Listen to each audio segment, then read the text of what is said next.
Bonjour à tous, dans la dernière vidéo je vous avais parlé d'une amélioration que je voulais réaliser sur ce Triban RC520, à savoir les roues. En fait j'en ai acheté deux paires, une paire de Mavic Allroad là, qui est actuellement montée sur le vélo, avec des pneus Continental Ride Tour en 35 mm.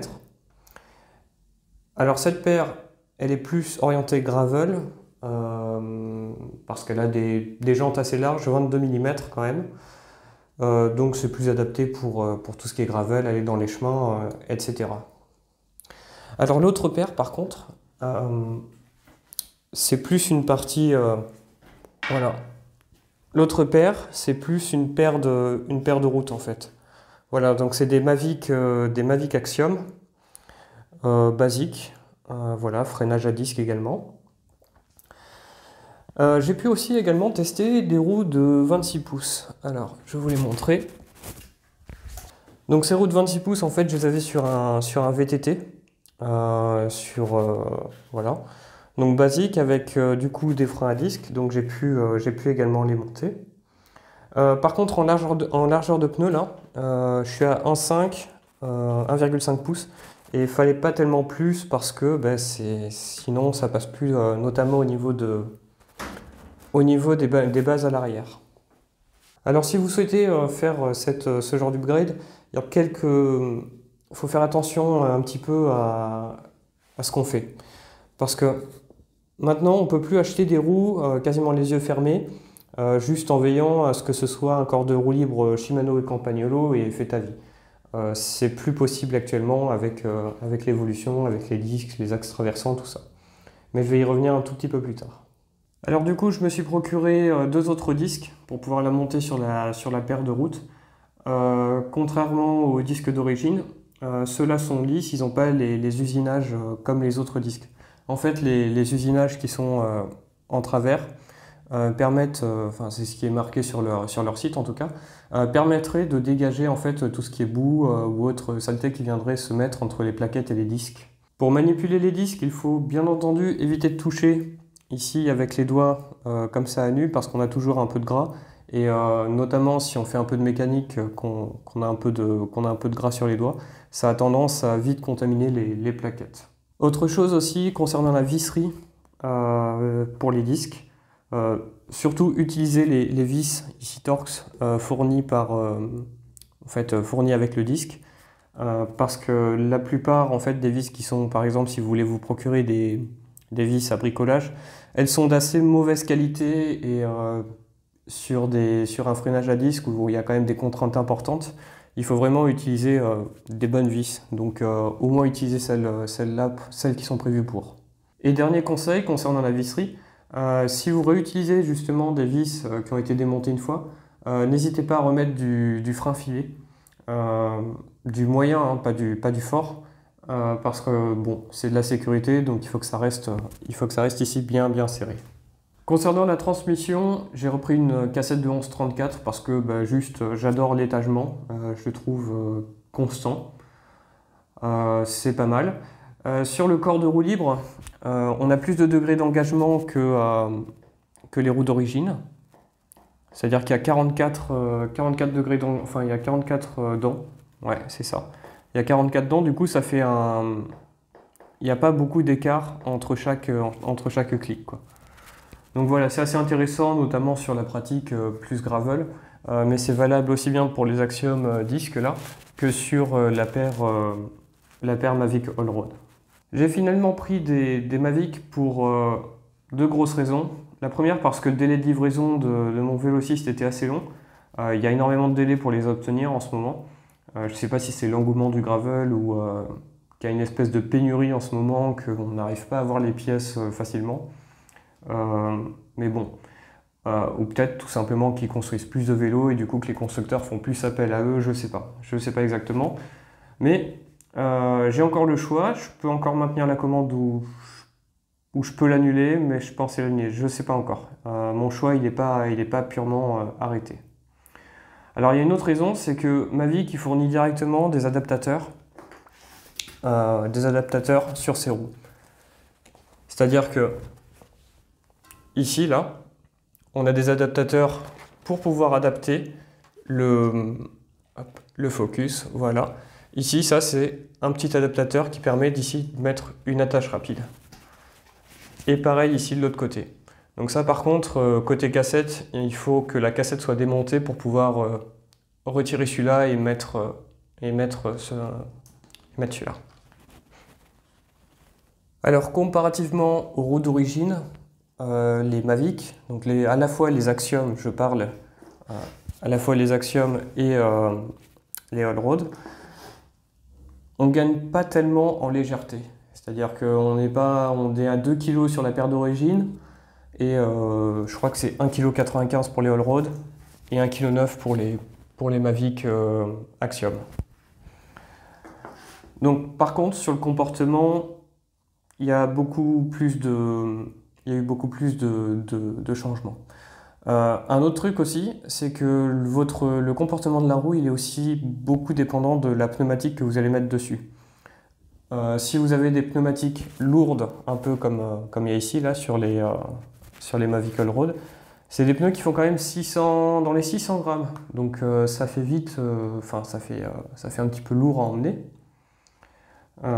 Mais par contre, si vous êtes plus sur du 25 mm, où là le pneu il est plus à 300 grammes, je crois, c'est dans cette idée-là, c'est beaucoup plus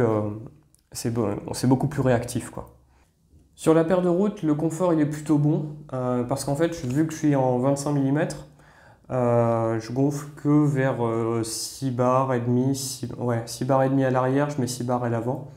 Parce que je suis assez léger, je fais 65 kg, ouais, 66, enfin voilà, c'est autour de 65 kg, ça bouge pas trop. Le pneu aussi, il est plutôt bien ajusté.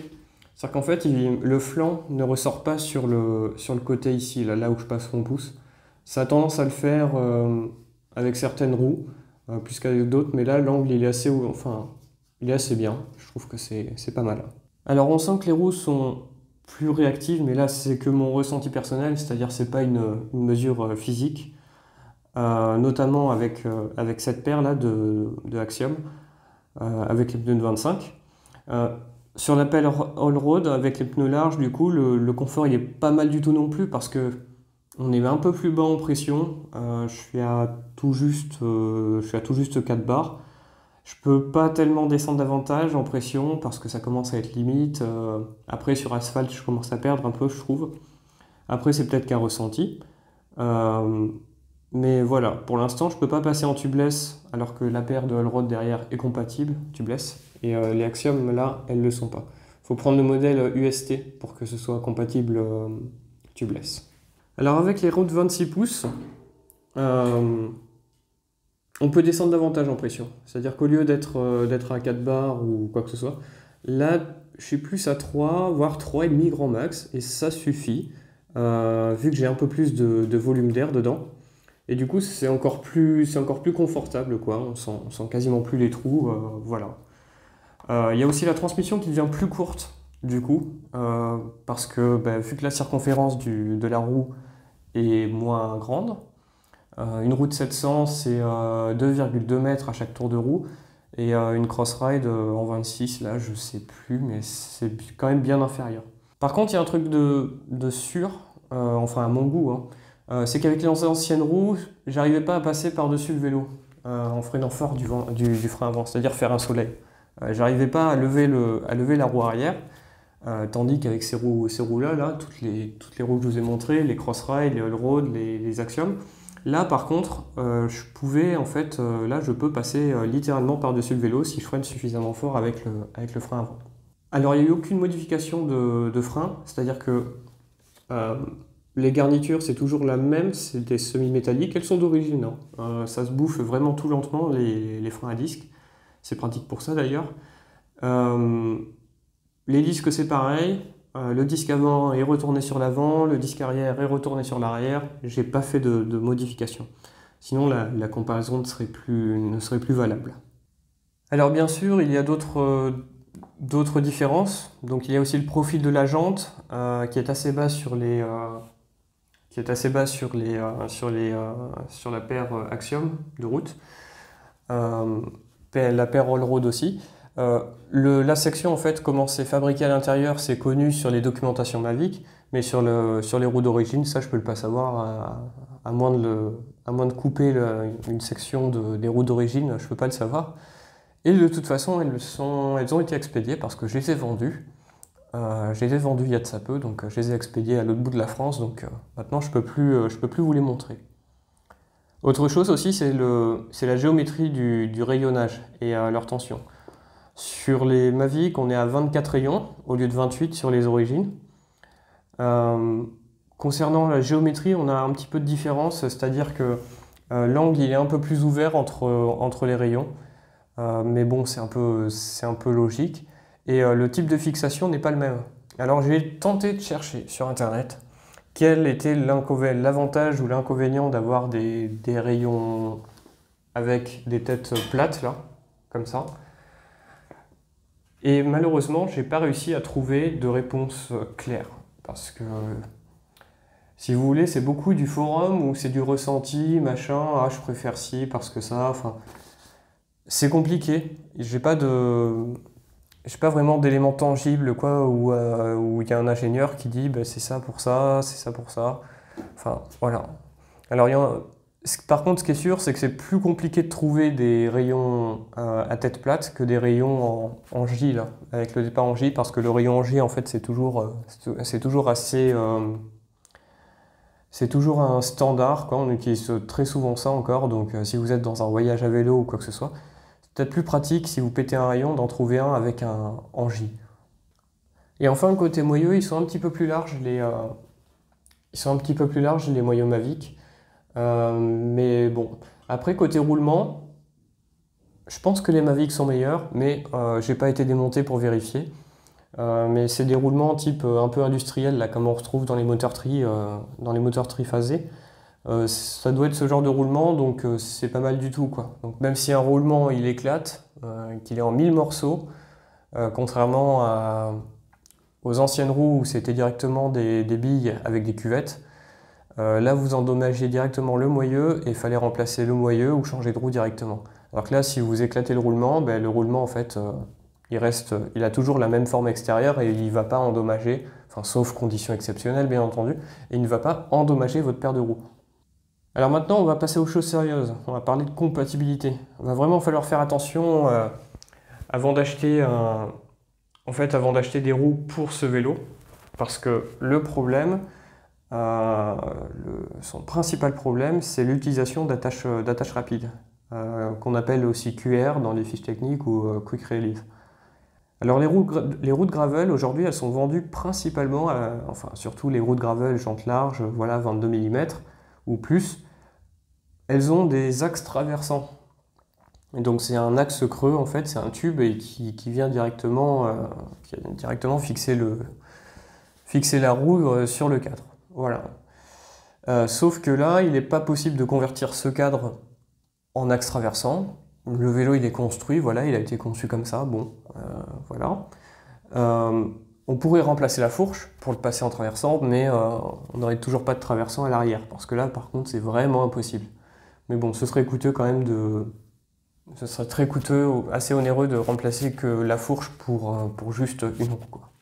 Donc ces attaches rapides, maintenant, elles sont en voie de disparition. Ça devient de plus en plus rare, même sur des vélos de route, ça commence en fait à disparaître peu à peu. On s'en rend compte quand on va dans les magasins. En fait, les attaches rapides vont rester, je pense, pour le bas de gamme, encore, je pense, un petit peu de temps, mais pour le haut de gamme, c'est sûr, c'est en train de littéralement changer. Tout est en train de passer en axe traversant. Alors parfois, il est possible de convertir des roues prévues à axe traversant, c'est ce que je vous parlais au début de la vidéo, en attache rapide. Ça ne doit pas être le cas sur toutes les paires de roues, mais la majorité des constructeurs vous proposent des adaptateurs, soit fournis avec la paire de roues, ce qui était le cas chez Mavic, ou vous rallongez encore de 20 € par adaptateur pour d'autres marques, type DT Suisse, je crois que c'est autour de ces tarifs-là. Pour 20 €, vous pouvez convertir une roue. Alors, les adaptateurs, il faut vraiment être sûr de son coût si vous les commandez séparément, parce que sur internet on trouve des adaptateurs un peu miracles, mais le problème c'est qu'après c'est le centrage du disque. Voilà, c'est compliqué de savoir bien à l'avance si c'est bien compatible. Si vous faites un petit bricolage, que vous achetez en Chine un adaptateur et que vous le mettez dessus, enfin voilà. En tout cas, faites super attention avant d'acheter vos roues, qu'elles soient bien compatibles attache rapide. Si c'est pas le cas, abstenez-vous parce que sinon vous aurez une paire de roues, mais vous ne pourrez pas les monter sur ce vélo en tout cas. La roue sur laquelle il faut porter le plus d'attention, c'est surtout la roue arrière en fait, pour les adaptateurs. Parce que les axes traversants en fait, d'origine, ils sont prévus pour un entraxe entre les haubans de 142 mm. Et en attache rapide, là on est sur du 135 mm. Donc là, il faut retirer des bagues. Je crois que oui, sur la roue arrière, il faut retirer une bague. Et du coup, là, on retrouve nos 135 mm. Donc faites bien attention, vraiment, c'est super important. Et pour les disques, il y a moins de problèmes d'adaptation. C'est là où c'est plus pratique avec les roues à disques. C'est que déjà, on peut monter à peu près n'importe quel diamètre de roue du moment que ce soit inférieur au diamètre du cadre, enfin au diamètre prévu par le cadre. Parce que là, en fait, il n'y a que deux normes. C'est-à-dire qu'il y a des disques 6 trous, comme ceux fournis d'origine. Voilà. Donc là, on voit les vis à l'arrière. Donc ça, c'est du disque 6 trous avec des vis classiques. Et il y a aussi du Centerlock. Alors ça, j'en ai pas. Je suis resté en 6 trous parce que je voulais garder les disques d'origine et ça me faisait une dépense de moins. Ou sinon, il existe encore des adaptateurs pour passer de Centerlock. En fait, Centerlock, c'est cannelé et on vient visser par-dessus un écrou. Et on peut en fait mettre un adaptateur Centerlock vers disque 6 trous. Et pour terminer, la compatibilité, c'est-à-dire s'assurer que lorsque vous allez monter ces roues, vous pourrez les utiliser, vous ne serez pas embêté. Il faut aussi veiller à ce que la noix de roue libre ici soit de la même marque que votre transmission. En l'occurrence ici on est sur du Shimano, donc là c'est un corps de roue libre Shimano. Donc le Shimano il est très répandu, c'est une marque qui est très répandue, et par défaut sur des roues d'entrée de gamme, bah, du coup ce sera souvent du Shimano. Voilà, puis c'est du 11 vitesses, donc c'est très souvent directement compatible, 10, 11 vitesses et basta. Alors voilà, c'est tout pour aujourd'hui. Faut savoir que côté tarif, pour chaque paire de roues, je suis à peu près à 250 €, donc il y en a pour à peu près 500 €. Mais parallèlement à ça, du coup, je m'en sers à la fois de vélo de route pour tailler de la route, et à la fois de vélo de gravel pour faire de la route et du chemin. Donc, puis je vais tous les jours au travail avec, donc entre guillemets, vu son taux d'utilisation, je peux me le permettre. Mais c'est un peu dommage quand même qu'il n'y ait pas d'axe traversant sur ce vélo parce que ça le rend moins évolutif.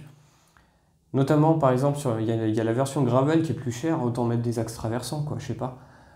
Je crois que j'ai vu, c'est toujours de l'attache rapide comme ça.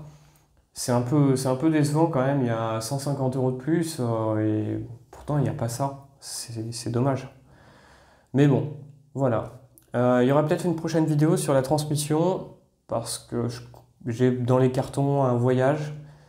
Donc il y aura peut-être un chapitre transmission, comment descendre davantage encore le ratio de transmission. Donc ça fera l'objet d'une autre vidéo parce que là c'est aussi un peu compliqué quoi. Choisir par quel axe y aller, voilà. Mais là dans cette configuration il est déjà au maximum en bas, c'est-à-dire que d'origine on ne peut pas lui mettre plus bas qu'une cassette 34, 11-34.